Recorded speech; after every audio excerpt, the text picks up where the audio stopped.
Time now for the voice of the land on the Big Play Network with your hosts, Kevin Arnold and Always Positive Jay.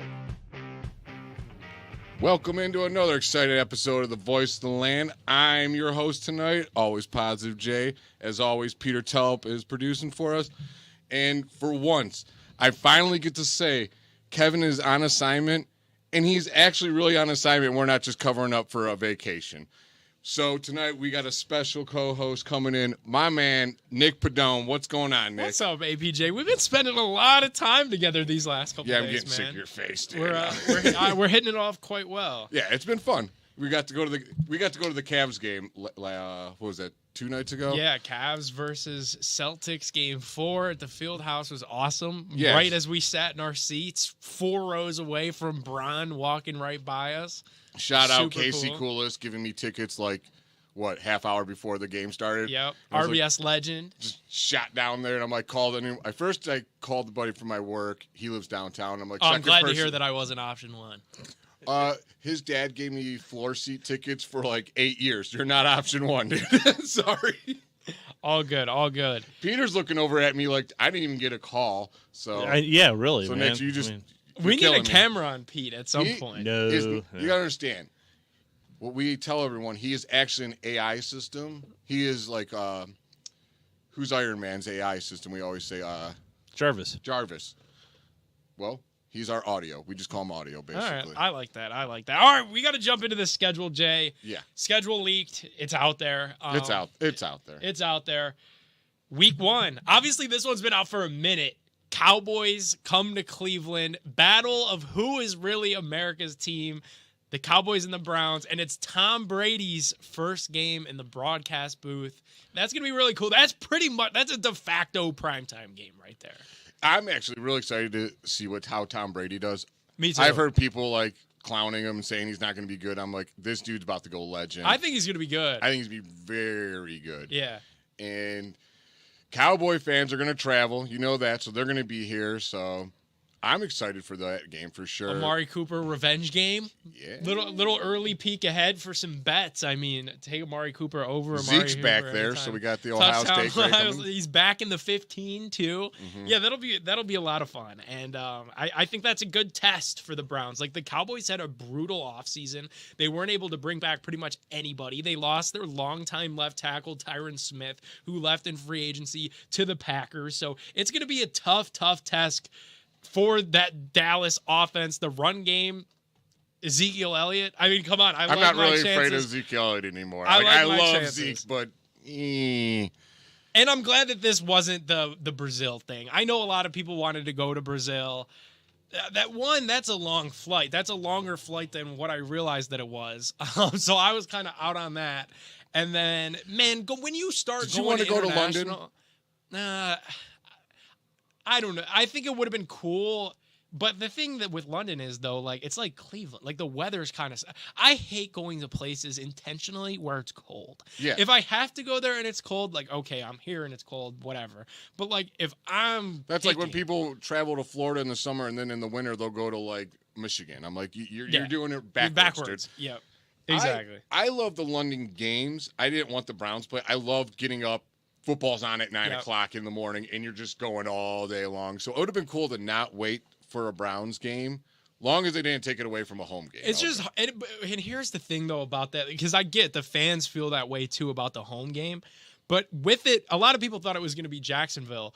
The thing with those away games, whether it is Brazil, whether it's London, when you have to go that far out of the country, it messes you up. And last year, the league didn't even give the Jaguars a bye. When they got back from London, they're like, you're playing that next week. Because it used to be kind of a guarantee that if you went over there, you'd get a bye week that next week. Not last year. So I'm glad that the Browns avoided that. And that takes us to week 2.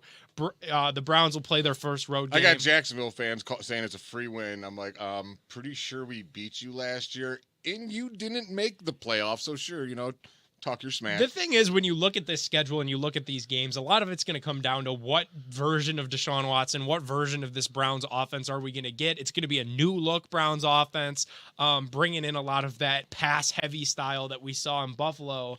But when you look at these first 2 matchups, Browns defense against Dallas, like my chances. Browns defense got a against good Jags. defense, though. They do. But I just feel like when you have a defense as good as Cleveland's, especially early on in the season, it's going to overcome some of the offensive struggles and hiccups Dallas, as these guys try to get up. one of their tackles. Yeah, this they year? lost Tyron Smith, so it's going to be tough. So then we got next. Supposedly, we're going off leaks here.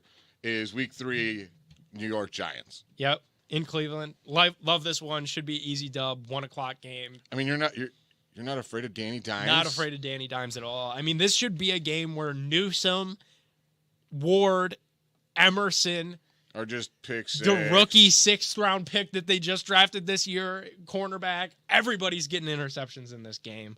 Browns should dominate there. And then this one, Jay, September 29th, baby. You're really excited about that, aren't you? I'm hitting the road. My buddies are stuck at a wedding this week, and I didn't get invited. Guess who's going to Vegas? And they have to be here in Cleveland while I go to this game. I'm going to Vegas. Did you drink a Red Bull before you came in here? I just drank this Gatorade. Oh, man, you're all fired up about this. I'm excited. I'm pretty sure I drink the Red Bull, and I'm like trying to keep up with your energy. I'm liking it. This is the game that Browns fans were really, I think, looking, as far as road games are concerned, where it was going to be. September 29th is perfect because you're going to be out there in the desert. See, it's going to be hot. I've never been to Vegas. You've never been to Vegas? No. I was just there for the Super Bowl. So I'm trying to talk my fiance into letting me go to this game. No, we're paying for an Aruba trip for our honeymoon, which is extremely expensive. So this is going to be really hard. Nick, we need to talk to your buddies at Tipico. Well, Tipico's not in Vegas. Here's the thing. Do you gamble? A little bit. If you gamble, you just get if you gamble enough, you just get the room comped. It's true. You could truly go there, just buy the plane ticket, have no room, and by the end of the night, you'll have a room. You'll have a room. If you lose enough, they'll make sure that you stay. Like Alan from The Hangover. You just see the numbers popping through They'll my make head. sure that you stay, for sure. So basically, I'm going to go there, not get a hotel, gamble, lose money, and sleep on a park bench. We'll do it. I'm in. All right. As long as I got a plane ticket back. We're going to Vegas. I think that'll probably be a big play trip to Vegas if I have to guess.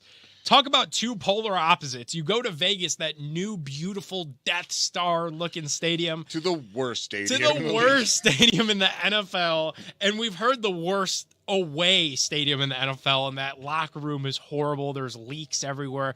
The Washington Commanders. Man, and when I'm looking at this schedule, just reacting in real time. Who's their quarterback? They didn't draft anyone, did they? They drafted Jaden Daniels, so we'll get a look at the rookie. But good luck, go Myles Garrett against a rookie. That's what I'm saying. When you look at this schedule, man, same with Vegas. Gardner Minshew. I mean, I like the Browns' chances because the defense, and when we get to the second half of this schedule, they're going to need to stack up these wins here early because things do get a little bit tougher. We're about 5 games in. Let's see. Dallas, what do you think? You got a win or a loss? Win. It's in Cleveland. I'd be a little worried if it was away. It's an opener. I'm going to say a loss. All We're right. not very good at openers. Even though we won the last 2, didn't we? Been hot in openers. So, I know what. Give me the dub. Yeah, Give me the dub. In Jacksonville, come on. So we're 2-0. Do you remember how bad Jacksonville was you could realistically at the end of start last year? 3-0 or 2-1. Yeah, That's not hard. The Raiders, that's a win. Raiders should be easy, and that's going to be a home game. That's a de facto home game. Who is their quarterback? I'm doing a sports show. I can't remember anyone's quarterback anymore. It's going to be Minshew, I think. But they had Aiden O'Connell last year. That's what I was going to say. They had that kid. Yeah, that's so maybe they try him again. So, we could be 4-0 or 3-1, still awesome. Then you go to Washington. They're garbage. So now you could be 5-0 or 4-1 still. Philly, that's going to be tough. That's going to be tough, but again, that's why I was kind of hoping they would have played this in Brazil, because Philly is just tough. Going to be a tough place to play. I would love to go to this game though, because I've never been to Philadelphia. I've never been to Philly have either. this bucket list to go to Philadelphia and get a cheesesteak because they're my favorite sandwich in the world. You can hold the Cheese Whiz sauce, but yeah. Yeah, for sure. No way. Maybe we do a road trip. Yeah, that is road trip written all over it. The gang goes to Philadelphia. And then, too, Yeah, the Rocky statue. Like there. Yeah, like I want to run up those stairs so bad in and do October, the Rocky thing in and then October, collapse. like in October, there's just Philly in October. It sounds cool. All right, October 20th, Battle of Ohio in Cleveland. I like that we get it in Cleveland first. I like that we get Joe Burrow here first. I just like that we get to play Joe Burrow. You kind of own him. A little bit. Yeah. A little bit. I don't try to like drive it too far because I don't like poking the bear, you know what I mean? Like they did when they kept saying teasing Mahomes. Yeah, call Burrow head. This could be one of the last times that the Browns have to play T. Higgins. If we play T. Higgins, I mean, if he's still there. He's gonna. I imagine that he will be. He probably will. will. Yeah, good point. That is right around the trade deadline too. And then back-to-back division games. So Baltimore. But they're then both comes they're Cleveland, both at home. They're both in Cleveland. which last year was awesome being a season ticket holder. Their record, they only lost one game at home last year? Yeah. That was awesome. So, yeah, it was the Baltimore game. Shout out my guy, DTR. So now let's go back. We got 1, 2, 3, 4, 5, 6, 7, 8 games. You could be 6-2, 7-1, even 5-3 would still be good, dude. I mean, we're Browns fans. Come on, let's not get greedy. Let's not get greedy. November 3rd, Chargers at Browns. So that's a tough game for the Chargers because I don't know who's he throwing to, Herbert. They lost all their receivers pretty much. They lost a lot. Yeah, they lost Keenan And Allen. it's in Cleveland. I feel so good about these home games. Yeah, because that's a hard trip coming from the West Coast here. And that'll be in November. Hopefully it's cold as all hell that day. Or not hell. Cold as Antarctic that day. Now week 10. Week right 10 in the middle. Feels like a blessing. I love that. Agreed. I love that. What was it? Last year, was it the really early one? Early bye week. I'd either want it in the middle or late. At the end, yeah. What do you think, Peter? No, I agree.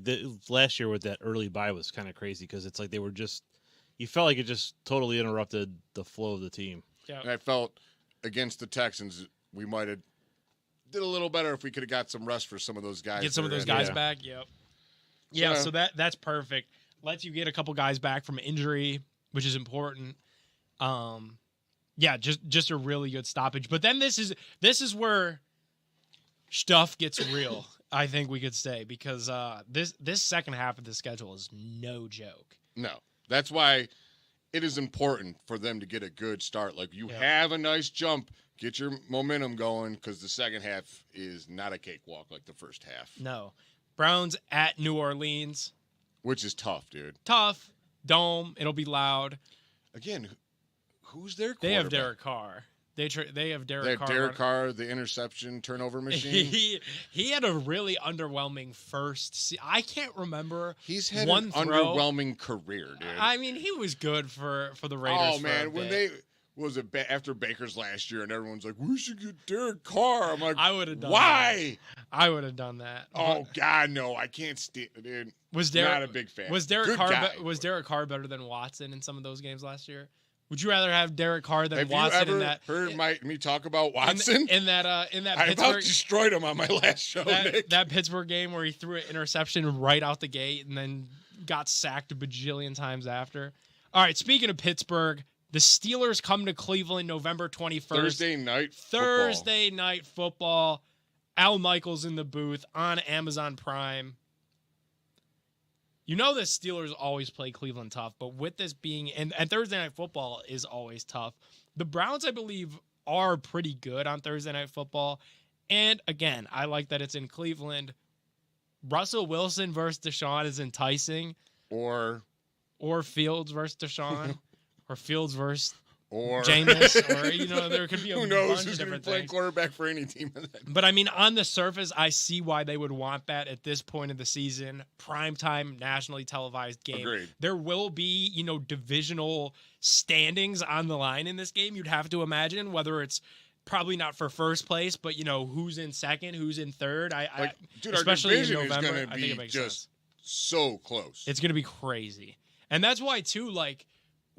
Early on, when the Browns are stacking some of these schedule wins like we want them to against the Cowboys, Jaguars, Giants for sure, Raiders for sure, Washington for sure, you need to hope that the division is losing in those weeks so you can seriously get out to a lead. You don't want to start out the season like we're talking about 5-3, 6-2. But then, oh yeah, the Bengals are undefeated and the Ravens have the same exact record, or else it's kind of all for naught. So you need to be cheering for some losses really early on as I look at and compartmentalize in my head how this schedule is going to unfold. Yeah, and that Pittsburgh game, all I know is I'm fearing what TJ Watt is going to try to do, because he was so upset and just crying all over Twitter about not winning Defensive Player of the Year. His tears tasted delicious, I must say. But, yeah, he's going to be very angry with us. And I swear to God, I just think the Watt family hates the Browns. Because I don't remember if you watched when TJ Watt played us, but dude went Red Grange and just beat us on offense, special teams, defense. I'm pretty sure he was doing cheerleading in the sidelines at one point. Like, it was just him. They're good. Yep. They are good. All right. Here's the game I cannot wait to see. Like, I hope we win, but I'm really looking forward to watching Patrick Mahomes play football in live. Like, you skipped a bunch. You skipped two. You skipped oh two. man, I did totally. You jumped ahead. Well, it was the Pittsburgh thing messed me up. So My apologies. So between Pittsburgh, you have Denver. Yeah. December 2nd. Well, that's probably why I skipped it, because I hate him so in much. Denver. Monday him. Night Football. I will say, I think Monday Night Football is probably my favorite broadcast of all the broadcasts. There's something about the jingle, the open. Monday is Night Jason Football Kelce on Monday night now? Big. Kelce is on Monday Night Football. From where? From Cleveland Heights. And I just think Denver is going to be really bad this year. Yeah. You know, after losing Russell Wilson, losing Jerry Jeudy, like, Russell Wilson wasn't really the issue with the Broncos last year. One of the issues, but they were just a bad football team. And I think this is an opportunity for the Browns in the midst of a couple tough games to really flex their muscles in front of a primetime audience and to get some of that national buy-in. Because if you could blow out Denver, not only are you getting that national buzz and attention from media, fans, that sort of thing, but then you're feeling really good about going to Pittsburgh on December 8th on short rest and having to play the Steelers, who, by the way, could also be a not-so-good football team at this point of the year. But we know, if anything, about both of these games back-to-back. Denver, very tough place to play, never a gimme. Altitude is no joke. Fan base absolutely loves the Broncos. Have you ever been to Denver? Tough for the Browns. I've been to Denver. Can you feel I've never been there, so can you feel like how you're breathing and stuff? I'll talk about the same guys that I'm abandoning to go to Vegas. We were all in Denver together, a group of dudes that are, somewhat in shape, definitely not Calvin Klein models, but play pickup basketball here and there, like hang out. We went on a hike up there. Not high intensity, nothing. Literally walking around Denver, and we were gassed. Like completely gassed. See, that's so interesting, because I was there last summer. I didn't even notice a thing, and we went to a Rockies game against the Yankees. Oh, really? When the Rockies beat the Yankees, it was fantastic. Oh, There's so many people from New York there, and yeah. they were just they were annoying as hell. And you didn't feel it at all. I didn't, and we actually, the seats we got, there's a line of seats around the stadium. Yeah. That's the Mile High line. Yep. We were the row behind that, so we were right above that. But yeah, walking around, it wasn't. Peter's got some strong lungs. I guess yeah. I but guess so. Yeah, I was beat. We were all beat, and then too, like my nose bled a couple times because they say like you're higher up, it's so. a lot thinner. Yeah. Yeah. It was also crazy. Taylor Swift was also in town that weekend, so that was insane. Yeah, zoo. Because I couldn't imagine. Well, good segue there, because we have Pittsburgh on the 8th, and then Taylor Swift. The 15th. Yeah. Taylor Swift. Now we're playing Kansas City. Comes to Cleveland. Travis and Taylor got to make it in their relationship to December 15th. I think that they will. And this could be Taylor's first time in Cleveland. If she needs a ticket, You got an extra? I got an extra. I got 2 seats. You trying to steal? What's going on? No, here? I'm just saying that she could sit next to me as a friend, man. I got a fiance. I don't need to. Jay wants the TV time. Exactly. I just want. What do they call it? Risen me up or whatever? How do the kids say it? I have no idea. Yeah, I'm asking you. How do they say it? Yeah. So yeah, that'll be in a good game, dude. Like it really will. And their one receiver got in all kinds of trouble, and he just can't stop getting in trouble. Yeah, but Rasheed they Rice. drafted the fastest dude in the draft this year, Xavier Worthy, and he has hands unlike John Ross III. So yeah, listen. My thing is, it's tough to three-peat in any sport. Mhm. But when you look at the NFL right now, like, and you try to make tiers, like my tier is the Kansas City Chiefs, and everybody else, and then everybody else kind of falls in line and competes for second. And it's going to be hard to win that third straight Super Bowl. And but keeping Chris Jones is huge for them. huge. That dude is so good. They had to I trade think- L'Jarius Sneed though. So if Yeah. they're again. If you get a good Deshaun Watson, a good, efficient Browns offense, maybe Jerry Jeudy has a day. You know, Very true. they have no like CB1. They had to trade him. I think with the KC, like you're saying, it's hard to like. No one's had a three-peat in the NFL. No, That is why I don't think they're like going to rest on their laurels and like, oh, we're the Super Bowl, because they got really something to go for. They're going for something no one else has ever and I done. think they really want. Like, I Yeah, think they're they're like so that. consciously aware of like that. That's the first thing he brought up. I'm like, Because this like dude knows. Stefanski goes like week 1, you know, we're at week 1, you know, we're worried about our opponent next week. Like these guys are already talking about like third straight Super Bowl. Yeah. Like that, they're just in a tier above and they can. They That'd have be the so right nice. to. Andy Reid's their coach. Must be nice. And then after a big game, another big game. Cincinnati in Cincy. Thursday night football. See, that's another one I want to go to. I've never been to a Browns game outside of Cleveland. So like, my goal Jay, is you to gotta like get outside this fall, man. I travel a lot. I just never go to games. I Yeah. don't know why. But that'd be another one. I'm not trying no Skyline garbage chili. I've never had it. I refuse. Paul Brown Stadium is nothing to behold. I've been No. there a couple times. Very similar to Everything Brown I Stadium. hear about that stadium from people that may have or not worked there, they can't stand it. yeah, it's And they are. I kind of feel almost bad for the Cincinnati fans, but then I don't. I do in the sense of what we're going through with this stadium. You know, it's been talked about ad nauseum, Brook Park, downtown, whatever. What are they going to do in 10 years when they need a new Stay one? there. Until problem it with literally them falls is down. The probably. Brown family, their only business is football. yeah. Like everyone else has billionaire owners from outside sources, and then they buy a team. Their team is their business, so what they make is what they make.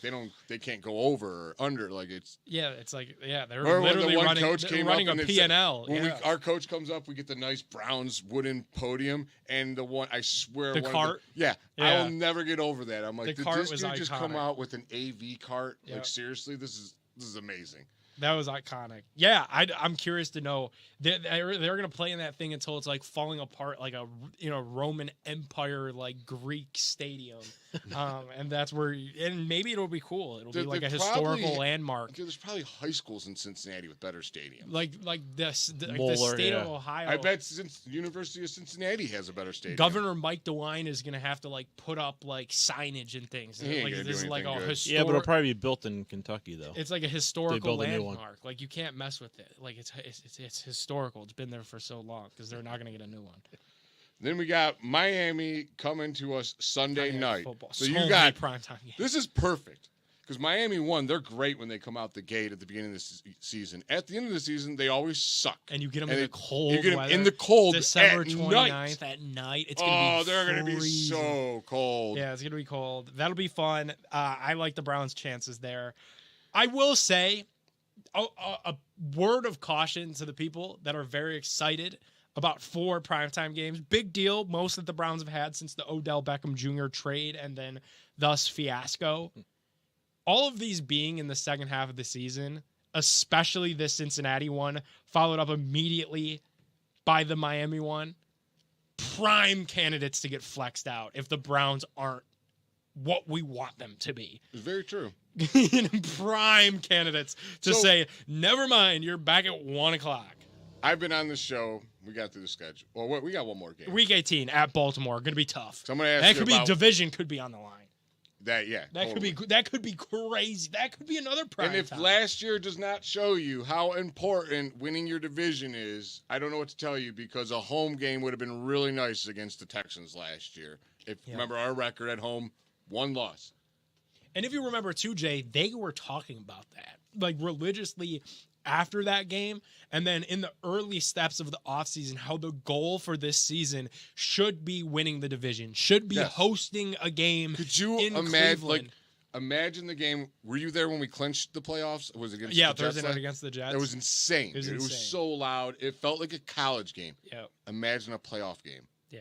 It would be absolute pandemonium. Yeah, I mean, and they've come out and said that that's the goal. I like that that's publicly out there because, hey, now that's the expectation. And it was the expectation when you traded $230 million and 3 first-round picks away for Deshaun Watson. You thought you were getting a bona fide franchise quarterback that can compete in the AFC with the likes of, mind you, that was before Aaron Rodgers went to the Jets. That's with Patrick Mahomes, Josh Allen, Lamar Jackson, Joe Burrow, a lot of those guys in this division. It's going to be really tough to win the AFC North. This is the best division in football. We heard CJ Stroud saying it like nationally. People understand how good this division is. It's going to be tough. But if you can win that AFC North, you're set up nicely. Yeah, you're set up really nicely, especially with this schedule, which is the hardest strength of schedule. I don't really buy into any of that ever. Strength of schedule is a bunch of baloney. You play who you play. Dude, okay, let's go Cincinnati. That looks like a tough game, right? When Joe Burrow's hurt, now it's easy. Yeah. You know what I mean? It's football, dude. People get hurt all the time. So that's why, honestly, I know Kevin hates doing the schedule game with the passion because he's like, why, dude? It's pointless. I'm like, I know. People love it. I get into it a little bit, but I understand because I like it. I do like it. I don't like picking what do you think, win or loss? I don't like that, but I think it's fun to going through it, reading it, talking about which games are fun to hit. Go on the road. So I do I like when the schedule comes out. And two, this is the last piece of NFL news that we're gonna get until training camp, preseason, when we're starting to find out the guys that are making that 53-man roster. Yeah, this is it right here, guys. This is a big night. So last time I talked about the Browns, I kind of went on a tangent about Deshaun Watson and him just not living up to what he's doing, and I think people defend him over a half game of playing against Baltimore in a comeback. I'm like, he literally had one good half game. That's the best he's done. And dude, I'm not people are like, oh, you're a hater. I'm like, no, I'm just a realist, and I hope I'm wrong. I hope I'm wrong about the guy, and I hope he balls out. I hope he proves me wrong. It'd be awesome. What do you think he's going to do next year, Nick? That's a great question. And honestly, I haven't talked about this a whole lot. I think that he is in a remarkably unique situation. Obviously, the pressure when he arrived in Cleveland, I think it was more than he initially anticipated. Mm-hmm. I think to live up to that trade and what the price tag would be a lot for anyone, not to mention a guy that had some pretty serious acquisitions on top of that. So not only do you have all of this going on in your personal life, but now there's a ton of pressure on you, mounting pressure seriously every single week to perform in your professional life. And those two things do blend. As much as these guys try to say that they don't, they do. We said it you cannot play quarterback. You can't pitch and bait. There's certain things you can't do if your outside life is messed up. Yeah. Because your mind, you have to be hyper focused. Yep. I compare it all on quarterbacks to Tom Brady. Yep. He's the greatest to ever do it. That dude was so insanely hyper focused. And that's why I'm like, he has so many outside distractions. And that's why I was mad. I'm like, now this dude's opening restaurants and he's going to wherever the hell he went to. So I don't care as much about that. The podcast, it annoys me. All this stuff annoys me. I know most people don't, and I know I'm in the minority of how I think. But I'm saying, what other quarterback in the league has a podcast? No one else has a podcast. Aaron Rodgers goes on them all the time, but again, that's helping my cause. You know what I'm saying? That dude's crazy. I don't give a hell. Aaron Rodgers, you're nuts. But I hope that it's not a distraction, all these little things, because they're little things, you know what I'm saying? Yeah. I think the biggest problem was the court case, the living up to this expectations, and sometimes trying too hard can get in your way. Yeah. So I just hope this year he relaxes, goes out, starts having fun, because that's when you're your best. When you're enjoying the game, you're nearly unstoppable. So, well, not to scare you off of that stance, but what I was going to say is, so he was already in a really unique situation coming into all of this. Oh, and then he suffers the most unique. Don't scare me off a stance, because I'll listen to anybody's opinion and you can change mine. He So he had all this working against him off the bat, off rip. Has some good moments, has some bad moments, and then has the most unique football injury that we've seen. I mean, we haven't seen really any football player sans Andrew Luck who had a myriad of other injuries. And I think Mitch Trubisky is the other who had this injury. So those two guys are on two completely different sides of the spectrum. I mean, you have Trubisky who plays the game one way. You got Luck that plays another. Watson, certainly unique. It's going to be interesting just to see, in my eyes, how he returns or is able to return from this injury because it is so unique. Like, is this going to impact? I remember so many people were talking about it before the Browns played the Colts last year, how much zip was going to be on the ball. But seriously, recovering from a shoulder break that required surgery, is he going to be able to put the same amount of zip on the ball? Is he going to have that same fearless confidence that he had previously? And that's what made him so great in Houston, was he was able to improvise and go off script, go off schedule, use his legs to create for himself. Is there going to be a little voice in the back of his head saying, oh, don't do that? TJ Watt's coming behind you. Don't do that. You're going to get cracked in the shoulder again. I don't know. I don't know because I'm not in Watson's head. I don't know him. It's going to be tough, especially now with this schedule that's really good because Flacco went on a crazy run of games and now you're playing all the best teams from last year. It's going to be really, really difficult. I'll say this, though. If he turns it around and he plays really, really well, that's the recipe for success for the Browns. If Deshaun plays well, if Deshaun Watson's an MVP candidate, the Browns are going to the Super Bowl. I mean, if you look at this roster from top down, outside of maybe linebacker, there's no holes. So if Deshaun plays well, if Deshaun's the weakness right now, you're set up all right. Yeah. That's why everyone's like, oh, your future's ruined if he's no good. I'm like, no, you're not. It's not. Because this year is his make or break year, in my opinion. I think so, too. Because if he doesn't do anything this year, he'll be – I mean, what might keep him and eat the dead space? He might end up trading him and do whatever. Like, I forgot who just – I don't think they go back to – and this is crazy to put on the record on May 15th of 2024. If things do go south, I don't think they go back to the well of rookie quarterbacks. I don't. I think they look at guys that are go out like there. A Kirk Cousins. Kirk Cousins, they just drafted exactly. Penix, so Kirk Cousins would immediately be an option. How about in Arizona if Kyler Murray has another bad season? I think they look. I think they'd at least entertain it. Obviously, Cousins would be priority over Kyler, but I think that would be intriguing to them. Somebody that they could get as a little bit of a reclamation project, similar to what we saw with Baker Mayfield going to Tampa last year. I don't think they go back, as ironic as that is. I don't think they go back to the well of rookies unless it is like DT. Maybe in a world where Watson gets hurt and Andrew Luck's it and just calls it quits, or the Browns do it for him and they're just like, no, like you've been hurt too much, and DTR goes in and lights fire to the world, or Jameis is still in his early 30s. If he looks really good, that could be an option. A lot of people too, they give up on quarterbacks after they're like, oh, he's been around, he isn't good. Have you dude, me and names today, I cannot remember anyone's name. Who's the Raiders quarterback when they went to the Super Bowl? Rich Gannon. Rich Gannon was an average quarterback most of his career. Towards the end, I think he's Kyler's coach now. See, dude. Thanks.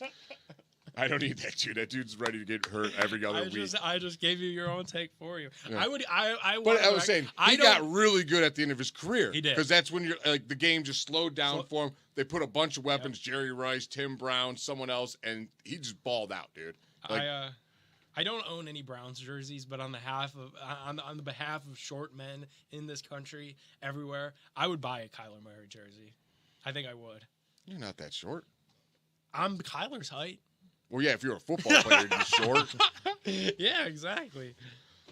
All right, man. All right, we got schedule. one more thing. We got to right. talk just a short bit on the Cavs. We got to go to the game we were saying. That was great. So cool. What did you? I think our series is probably over. What do you think of the season? Good season. Really, I think certain people, took the tank in that last regular season game way too serious. I agree. They wanted Orlando They got Orlando. They beat Orlando. The mission for the Cavs in the first round was to just get out of it. For the first time in over 30 years, the first time since, the Cavs didn't even play in the Fieldhouse or the Q or Rocket Mortgage, whatever you want to call it. They needed to get out of that first round no matter what, and they were able to. And I give Donovan Mitchell a lot of credit. I'll say I hope they've done enough to prove to Donovan Mitchell that they could contend. I hope when they have exit meetings with him, they clue him in on a lot of stuff. You want your superstars to be involved in this league. I hope they get his take on JB Bickerstaff. I hope they get his take on, if he doesn't want to stick with JB, who else they could get. His take on the roster construction. Does he like playing alongside DG? Does he think the two bigs could work? Because I think now you're in a spot, and this is something that unfamiliar for Cavs fans. We were used to cheering for the A+ student, honor roll every year, 4 straight trips to the finals.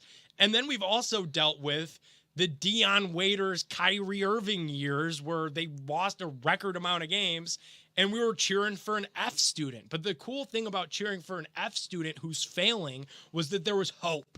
There was always hope that things could be good, and they were bailed out by LeBron James. We've never really cheered for a B student or a C student who's just kind of sneaking by.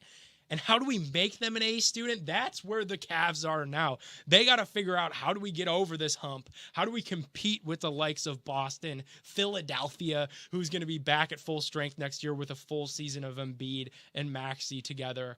I think that's the questions that need answered. And maybe do you need to move one of the pieces of the core 4 to add another superstar? I'm not as high on Ingram as everybody else, but I think this is the offseason where if you wanted to get creative, you probably could. I totally agree with about everything you say. So on that note, thanks for coming on, man. Yeah, this was cool. It's cool to be back in LPB. Yeah, it's been a long time. I love whenever I get the invite to come back.